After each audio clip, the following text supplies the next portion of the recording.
Okay, so this is a very bizarre chapter of Chainsaw Man, one that a lot of people feel conflicted about and does have a lot of problems, such as the pacing and just the way that certain characters are acting.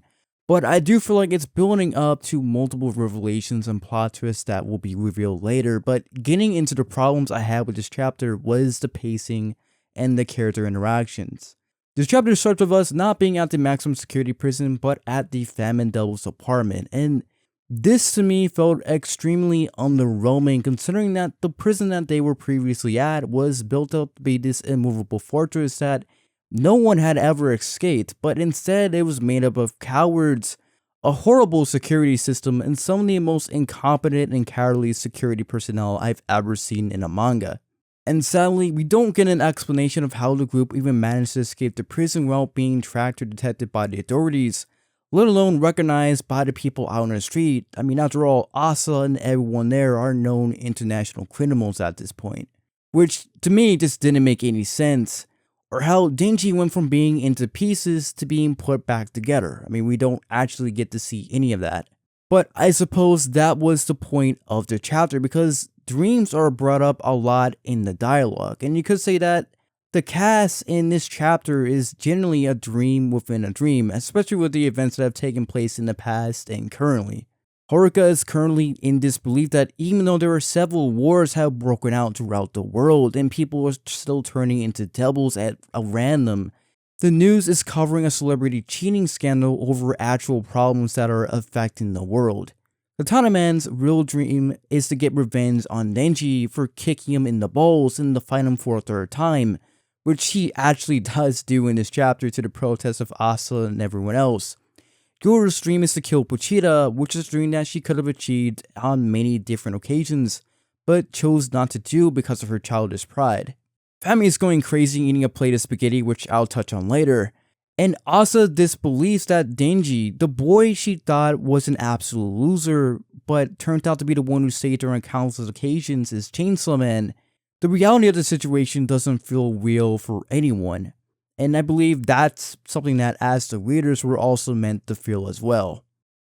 Now, getting to Denji, he doesn't do much in this chapter, and I mean, it kind of makes sense, right? I mean, Denji's been out of it since he's been in a coma for roughly an entire month, and the last conscious thought he luckily had was his talk with Pochita, where he learned that he was getting cut apart by public safety after he was betrayed by Yoshida, and well, then everything went to black. And when he wakes up, the first thought aren't about himself or his problems, but for the people he cares about. In this case, it's for Asa, who he asks what happened to her arm, and I feel like this interaction is meant to show us, despite Denji thinking to himself that he didn't care about anyone, or rather he doesn't feel like he deserves to be happy with other people, it is something time and time again he's just incapable of actually doing and believing in. I mean, we've seen this now in multiple occasions throughout part 1 and in part 2. Another thing that I noticed is Denji's outfit. It's the same outfit that he wore as a child, and I feel like this wasn't done without there being a purpose. Maybe the Famine Devil is devising a plan to have Denji confront his true self and come to terms with his past, and this is a way to get him connect more to it, or to trigger an insane reaction out of him by causing an incredible amount of trauma. Like, imagine if the Famine Devil reveals in the apartment that she was responsible for everything that happened to Denji within the past year, and that she killed Nayuta or even brainwashed her in some way.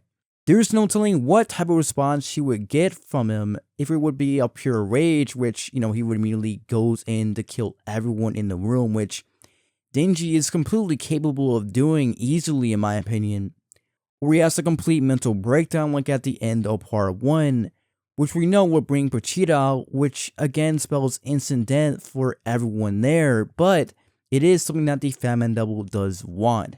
But seeing how Denji is again getting betrayed by a girl who he did like, once again, is only after his heart, I have a feeling something terrible is just bound to happen, and it's pretty much right around the corner.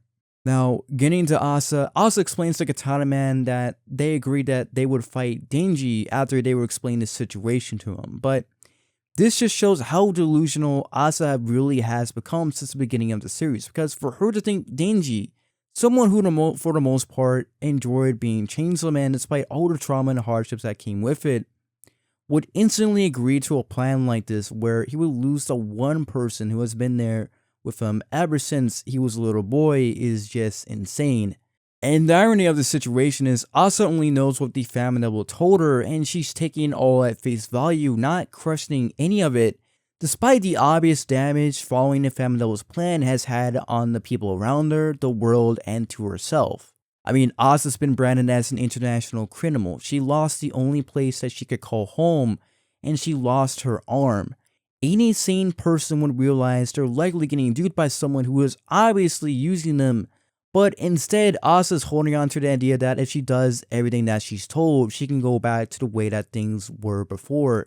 And maybe if she's lucky, she'll even have the love and affection from the person she views as her hero. Only the person that Asa thinks is Chainsaw Man isn't real. It's made up in her head the same way that it was for Makima. The difference being that Makima never tried to understand Pochita. She never tried to understand anyone, where in Asa's case, she understands a little, and she knows the truth internally, but she won't accept it, or she can't accept it. Because accepting the truth would mean that all her actions up to this point, all the damage that she's caused and played a part in was for nothing. And I think that scares her more than anything else. And although I didn't like Asa and Denji's interactions, I wish there was more in this chapter. It's very fitting because the more Asa learns about Denji, the more her worldview would begin to chatter, and if that happens, Asa knows she'll have no choice but to see the truth for what it is, or what she's always known, which is something that I don't think Asa's mind can actually handle. The final thing I want to talk about in this chapter is the Famine Devil. She's been very quiet the last few chapters. I mean, in the last one, she was nowhere to be seen, and in this one, all we do is we see her just eating a crazy amount of food. Which I think the reason behind this is likely because as the Famine Devil, one of the weaknesses or fatal flaws that she has as a horseman is the fact that no matter how much food the Famine Devil eats, she'll never feel a sense of satisfaction or an end to her hunger. And this could carry over to the other needs such as love and a sense of belonging. It could be why when we see the Famine Devil talk or interact with people that she sees never seems happy. It could be that the Famine Devil's plan, as convoluted and as insane as it is, it doesn't just include saving the world from the Death Devil, but something more sinister. I mean, if she's anything like how Makima was, it could possibly mean making a world where her needs are met, where she can finally feel satiated and content, or maybe making a world where the Famine Devil will become famine will become widespread and elevate her power to new heights. Because it's obvious now to me that the Famine Devil that we're seeing here is the weaker version of her former self, who was likely occupying a body of a high schooler, i.e. the girl we saw towards the beginning of the story who just so happened to live in an apartment that's very similar to the one that we're seeing the group is in now. And part of the Famine Devil's plan, what it possibly could be, is after the Death Devil is defeated, she could possibly become strong enough to where she could even control the Death Devil itself. Which sounds insane, but if Chainsaw Man and Yor weakened it enough, I would imagine it would be possible. After all, she did control the Falling Devil, which is also a primal devil. But that's just my own theory. Time will tell what the Famine Devil is actually cooking in the background. Hey, if you got this far into the video, thank you guys so much for watching, and if you enjoyed it, leave a like and subscribe to the channel. That would actually help me out a lot. And let me know what you guys thought of this chapter down below in the comment section. Thank you guys so much for watching, and I'll catch you guys in the next one.